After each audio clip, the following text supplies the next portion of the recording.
Já que o Alexandre, além de CEO e empreendedor, também é fundador do Ranking dos Políticos, e o Ranking se tornou aqui no Brasil uma ferramenta muito interessante de accountability, de prestação de contas dos políticos aos cidadãos, de uma forma também de avaliar a qualidade do trabalho deles. Então, queria chamar o Alexandre para a nossa conversa aqui para trazer esse insight um pouquinho diferente aí sobre esse momento tão dicotômico que a gente vê nas mídias sociais. Pergunta inicial, né? As redes sociais vão implodir a democracia? Me grita uma palavra depende.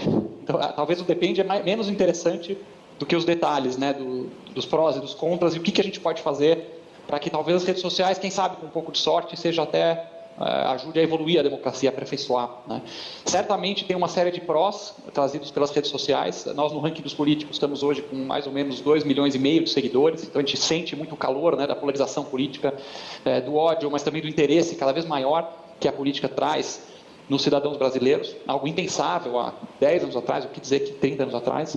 Certamente a rede social ela pode ajudar a uma maior aproximação do representante e do representado, um pilar que deveria ser fundamental na democracia, né, no desenho democrático, o representado poder acompanhar, estar próximo, ver o que está sendo feito, e que pelas falhas no mecanismo democrático em geral, tem algumas falhas de design, né, e no Brasil tem falhas ainda mais exacerbadas, né, pelo nosso modelo eleitoral, tem esse rompimento. Tem um exemplo a questão do fundão eleitoral, né, que nós rodamos pesquisas nas bases de várias ideologias, você tem 98% da população contra o fundão eleitoral, contra o aumento do fundão, e ainda assim ele passou com 70% dos votos na Câmara, né? Então, o que dizer da representação? É uma pauta que 98% dos cidadãos, pagadores de imposto, não quer, e a Câmara vai lá e aprova a si mesmo, né? Uma falha de design.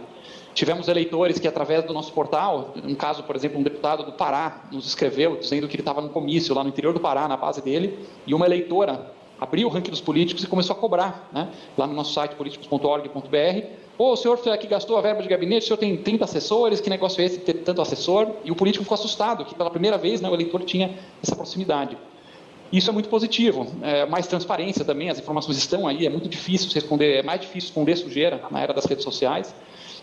Várias coisas interessantes que também a gente pode citar, né? Os lobbies, antigamente talvez era mais uma ideia, hoje é mais fácil dela nascer e ela se espalhar rapidamente pela população, não uma boa ideia, às vezes uma má ideia também, independentemente de lobbies, de ricos interesses e grupos de mídia, né? Tempo de TV, verba era um decisor de eleição e hoje não, né? Para ditadores também, redes sociais pode ser um pesadelo, né? A liberdade, as ideias fluindo, a gente viu aí a Primavera Árabe com as redes sociais derrubando ditadores. Talvez se você é a China, talvez não, porque eles encontraram todo um mecanismo de controlar isso também. Mas tem muitos contras, né? A gente fala das fake news, né, que o João Pereira Coutinho mencionou, a questão de você poder, inclusive por governos estrangeiros, você manipular uma rede de notícias falsas e incutir o ódio e a desconfiança num país. A gente vê as bolhas como se fossem caixas de eco, né, nas redes sociais, em que você vai estar lá na sua bolha liberal e você começa a receber algoritmos e grupos que só falam aquilo que você pensa, e se você está de esquerda é outra coisa, se você é fascista é outra coisa, se você é comunista é outra. Caixas fechadas, cada vez mais sem porosidade, e as pessoas recebendo só aquilo que elas já acreditam, né? Isso é muito preocupante. A gente vê isso evidenciado pela polarização. Nos Estados Unidos, por exemplo, o Partido Democrata e o Partido Republicano, o percentual de pessoas que aprovam presidentes do partido oposto tem desabado década após década, né? Você chegava na época de um Reagan, ou mesmo antes do Eisenhower, tinha pesquisa de opinião, né? Você é democrata e você, 40%, 50% gostava do presidente do outro partido. E você é republicano, você tinha lá 40%, 50% que aprovava a gestão. E hoje não, é abissal. Os níveis de aprovação do partido oposto, né? O Trump tinha aprovação de talvez 7%, 8% de democratas e o Barack Obama antes por aí também. Está dividindo muito, isso pode ser atribuído em parte às redes sociais.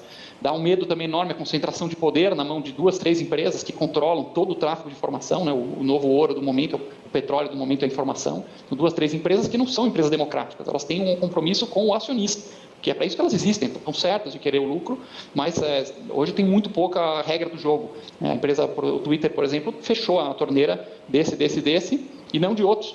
Teve um exemplo aí que derrubaram a conta do presidente dos Estados Unidos, do Donald Trump, mas deixaram o presidente do Irã pregando abertamente a destruição de um outro país, né? Ele podia no Twitter ir lá falar que ia destruir Israel e exterminar toda a população, isso é tudo bem no Twitter. E o presidente americano pode ser a favor ou contra, mas derrubaram a conta dele, né? E como é que fica o poder disso?